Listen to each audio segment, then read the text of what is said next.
couple of podcasts ago, you talk about the idea of becoming a container. Becoming a container. Okay. Yeah. So becoming a container. So you I meditating. apologize, man. Most of the time, I don't remember half the stuff I say. So It's okay. Yeah. I review it. I'm trying to remember the context why I said. So I forgot. Actually, I forgot the context too. But the idea was that when you're meditating, you're supposed to become a container. So don't try to meditate. Set the conditions for meditation and just let it happen. Okay, that and makes become sense. the container, and then let it flow through you. Well, container Like is a one black of the hole conditions. type of. Like a black hole. Yeah, that's it. I think you said black hole. Like just be a black hole and let the. Well, it's like there's many ways to look at this, but okay, let's say you get a wooden bowl, right? And then you take a wooden stick and you hit the bowl, it makes a sound, right? But if it's made of brass, have you seen those Tibet prayer bowls? Yeah. When you hit it, it goes gong, Yeah, right? yeah. So you said a container changes the frequency, right? Right. Which changes the energy, right? Right. The vibration, the energy. So, well, we're the same. We're containers. So when Qigong guys say build a container, that's one layer of what they mean of building the condition, right? So when I went through the process of the Ichuan, right? For example, in Chinese medicine, in medical Qigong, there's many, many medical Qigong. One of it is called a 6 healing sound, where your kidneys, your liver, your spleen, your lungs, your heart, different internal organs, you make a different chanting sound to build a vibration to affect that particular organ. So if I were to go up to a chalkboard with fingernails and go, that sound make you... Yeah. But if someone play a really soothing music or song, then you Cortisol see how drops. So sound directly affects your nervous system. So what they found out is certain sound affects your nervous system a certain way, like a sad song, a heavy metal music, a rap, someone scratching the chalkboard, all have different frequency, which affects your psyche and your body and your nervous system differently, right? Right, yeah. So different sound affects you differently. Therefore, different sound affects your internal organs differently. That's one theory. And one entire Qigong system is based on that, the 5 element Qigong system. So that's really cool. But what I found is it doesn't work. And I don't want to get in trouble saying this, but it goes back to the wooden bowl. If you got a wooden bowl and you hit the wooden bowl, the sound it makes compared to a Tibet prayer brass bowl, completely different, right? Right. If you were to have a drum with a rubber skin on it and you hit the drum, it makes nice noise. But if that drum was made of paper, it'll crash. So the material, the container is important. So through the years, I see people learn meditation like the 6 healing sounds with the internal organ we talk about. Right. And after they practice it, they go, Adam, it doesn't work. I'm like, well, of course it doesn't work. You have a paper container.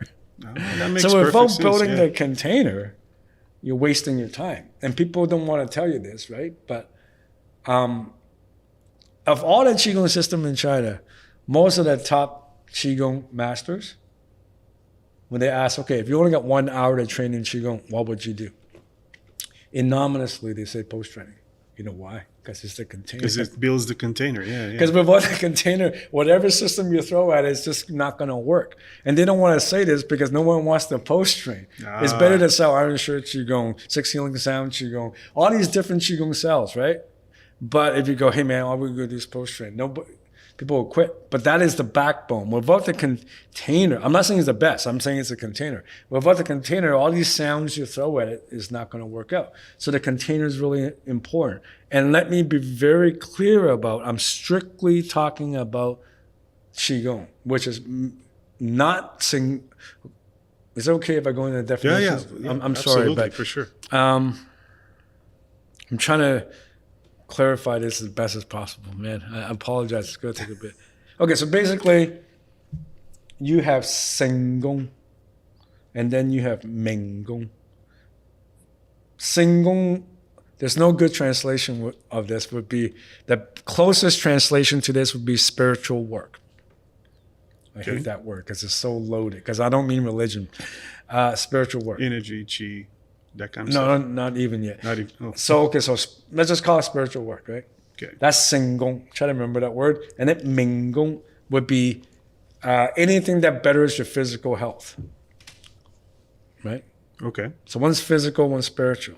Now, if you look at the Menggong, the physical stuff, there's 2 categories, moving and not moving. Not moving would be Jiamzhuang, which is post-training. In modern time, we think of it as a universal pulse, but in Taoism, there's over 200 posture and there's many styles of it. So it's a category of practice. It's not one style and it's not one thing. And then there's the movement, Minggong, which in ancient time, they call it Douyan or Daoyin, which is, a modern interpretation of it people see would be 8 pieces of brocade or Tai Chi. Those would be a popular system, right? Right. So Minggong has moving and not moving. Moving is Douyan and not moving is Zamzhong, right? All that would be considered Qigong. And that is a 1940s term made by the communist government. So when people say Qigong, and I say it too, it's only because it's popular on Google. So I use the word Qigong so people know what I'm talking about. But really it's not. That's a misnomer. Oh, that's really interesting, yeah. Yeah, but now if you look at Qigong, right, that's the spiritual work. It has moving and not moving, but in neither case, at least, is sitting. And sitting in Chinese is dazhou. And there's many, many, many, many styles of it. But no matter what style it is, it's based on 2 categories, doing and not doing. Doing would, a very famous one that's concentrated in Taoism would be Loidan or internal alchemy. Very close to Kundalini Yoga.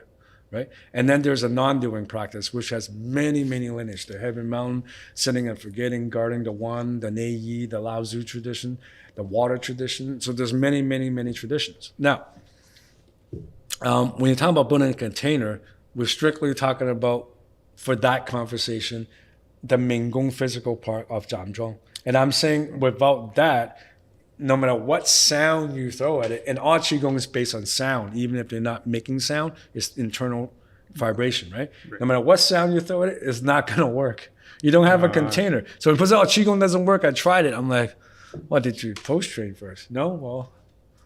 What about things that's not post-training, like stretching, working out, things like that? That's still considered Minggong. That contributes to your container, right? Yeah. Very external layer of container. Very external. Oh, okay. Like, but you need it. Like you can Qigong all you want. You're not going to be able to deadlift 400 pounds, right? Right. And you can deadlift 400 pounds, but it doesn't mean your nervous system's any good. Plenty of athletes have tons of problems. That's a good thing, because it's the nervous system that you mean by the Minggong, right? Nervous system's part of it. Oh, okay. Yeah. But you can be fit and not healthy, and healthy and not fit. Oh, yeah. There's no top athletes in the world in the history of athletics that has lived to 100 years old. That's the truth, statistically. I just learned that recently. Wow. And there's no one that lives 100 years old that's highly athletic. So you get a guy that's good, that's super athletic, right? Like maybe he's a Hall of Famer in some sport, right? That guy's not going to live to 100. Then you get the people with the highest longevity in the world a few years ago, I'm not sure if it's still true now, it's in Okinawa. So you get one of those old grandma that's 120 years old. She can't deadlift 100 pounds. So you can't measure people's health based on how fit they are, how many push-ups they can do. No, that's not what, the emphasis on Minggong is to make you live really long. It's not dedicated to you being an extreme athlete. So a lot of guys, I do a lot of Qigong, I must be very powerful. Well, you can take that and you can plug it into your internal martial art, be powerful as hell. Yeah, sure. But that's not the idea. We're not trying to make you a super athlete, right? I know a lot of people don't want to hear this because they're trying to sell Qigong courses, shoot fireballs out of their palm or something. But no, man, that's not the idea of Minggong. No one goes to Minggong and say, I want to be a better basketball player. You learn Minggong, or nowadays they call it Qigong, so you can be healthier. So you can be happier. And you do Qigong to take it farther for 2 reasons. One, from classical Taoist point of view, is for healing here. And especially nowadays, everyone's got anxiety, depression, suicidal rate in Canada is skyrocketing. So you need that, right? That's considered a warm-up.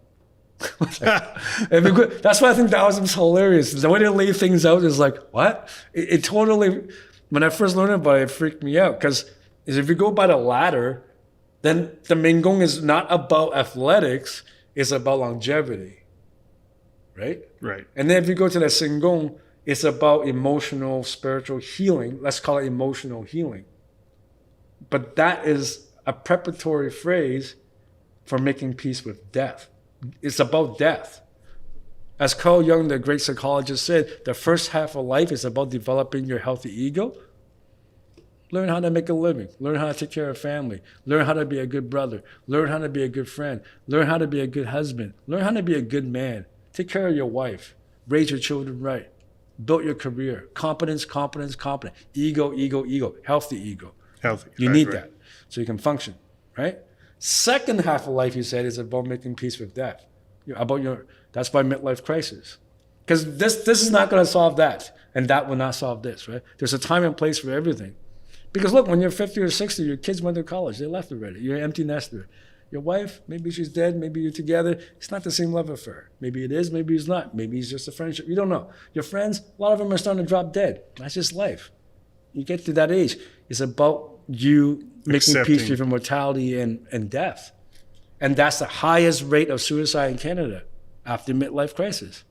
People can't deal with that because the education's not teaching you that. That's why psychology is awesome. Like Carl Jung's like, no. The first half of life, before 35, you're supposed to, don't worry about death. Work on getting a job, work on being a good husband, good this and good, develop yourself, right? He goes, but the second half of life, dude, you don't want to be the old guy hitting on girls in a bar. You don't want to be the 60-year-old guy showing off his six-pack and trying to buy a Ferrari. Like, that's gross. You don't want to be a 70-year-old guy picking fights and acting tough. That's disgusting. Yeah. That's over. Hey, man, your mortality, your legacy. You're going to die. Are you okay with that? You want to die with grace. Well, not just with grace, but do you understand? You're going to die. It's over. It's not over, but you're going to die. And people can't deal with that. So they kill themselves in Canada. That's usually when a lot of people... No, but let's circling back. That's what Taoism's laying out.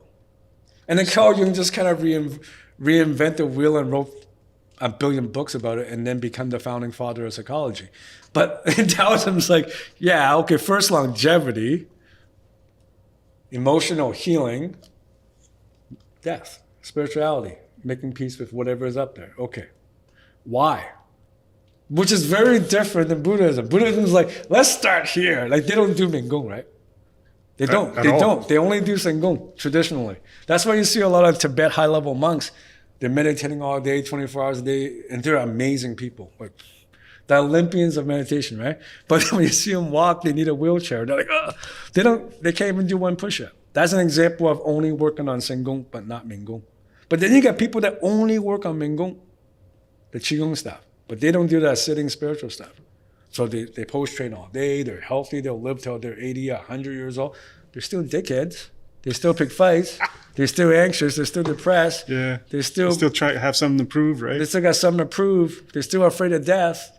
They haven't done the whole thing. So Taoism's kind of funny. It's like, no, you walk right, learn longevity. Because if you don't live long, you're not meditating. You're going to die way before you get anywhere.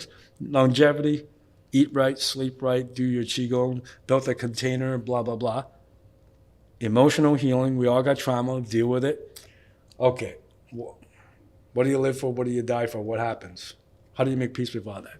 So it's laid out. And then later on, it turned into a religion. Oof. And all that went away. They just started doing rituals and praying. And they had no idea how to practice these things that their ancestors invented, right? Systematic progressive drills.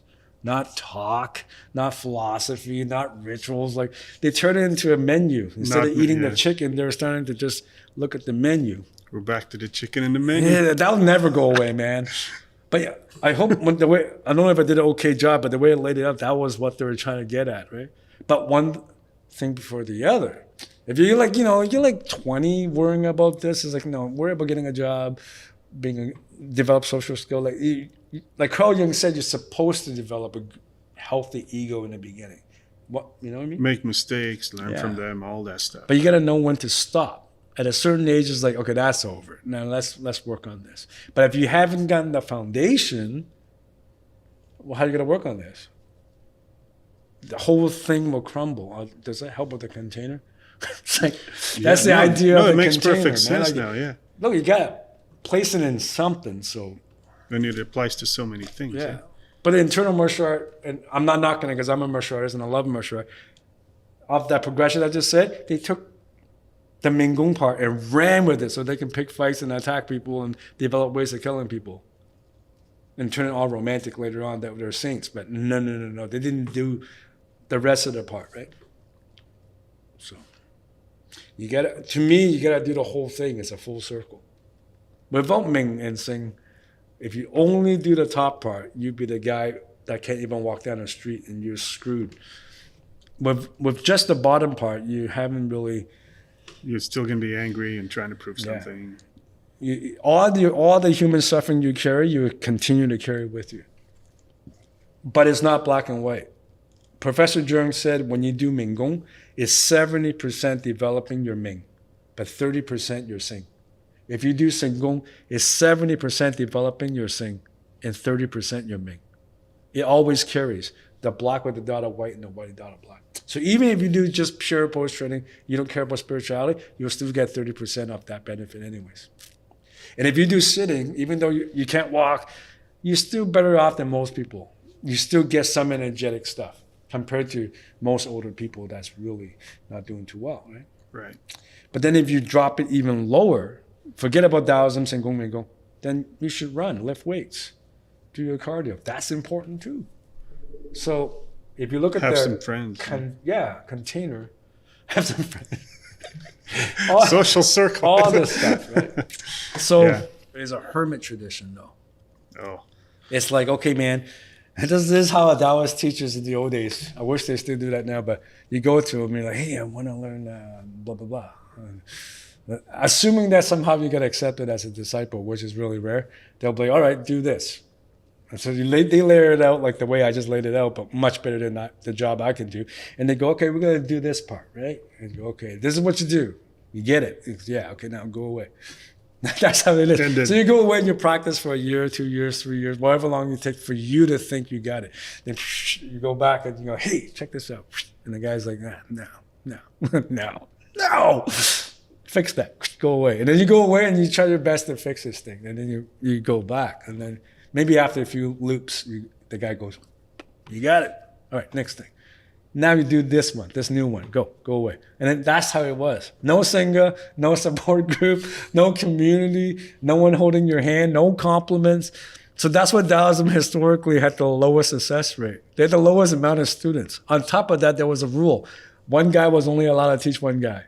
Not two, not three. It's like Star Wars. Like there's a master and there's an apprentice. Yeah, that's like the Sith rules. Yeah, like you're not supposed to take on more than one guy. That was their rule to ensure high quality. I'm like, no wonder that when they were complaining about they couldn't get a lot of success in their clan or their lineage, it's like, what did you expect was going to happen? Yeah, no support group. They're like elitist. This is only for people that are self-reliant. And number two, you're only allowed to have one student. It's like, I'm really surprised it survived 7,000 years. Yeah, wow. But versus other systems might be like one teacher, 500 people in a temple. A lot of hand-holding, a lot of support. You don't have to figure things out for yourself. I will tell you the answer. No going away. And much higher success rate. You're still going to get 90% of people not doing that well, but now you have 10 guys that do well versus just one guy that do well. And 1 versus 10 after a few centuries, right? So history is really hilarious. But I learned under that tradition, not because I wanted to, but unfortunately, like Professor Gung was like, hey, Adam, do this. I was like, and go away. So he kicks me out. I work on it after a few years. I'm like, Sifu, and he's just like, no, you idiot, do this. Go, and then, go away. He kicks me out. And eventually he's like, yeah, that's pretty good. Now, next. And then I'm like, next? I thought I got it. He goes, no, this stuff doesn't end, man. And then I'll tell you more stories about him another time. Oh, but he's I love that guy. He's just hilarious. But yeah. Wow. Really cool, man. Okay. Oh, yeah, guys. We're very flattered since this podcast came out in the last few Kung Fu reports. Chris has been telling me there's a lot of requests and emails about how can you learn this. And I've already said in the last few episodes and also in my articles and ebooks that I recommended quite a few teachers. But you're still asking, and I feel flattered you're asking if you can train this with me. So we are going to be doing a workshop, retreat, seminar, whatever you want to call it. We don't know when and where yet. We're going to be planning it. So go to the description of this video. And Chris will put a link below where you can look at our live events, and you can go in there and give us your feedback. Basically, we try to get more feedback of where people want this to happen, when to happen, and we might be able to make it happen. Yeah. All right. If anything, you could also just go to the website, and there's on the homepage, there's a button there. AmChanKungFu.com, and then you can put a description below. Yeah. All right, guys. See you next time. See you next time. Have a good night.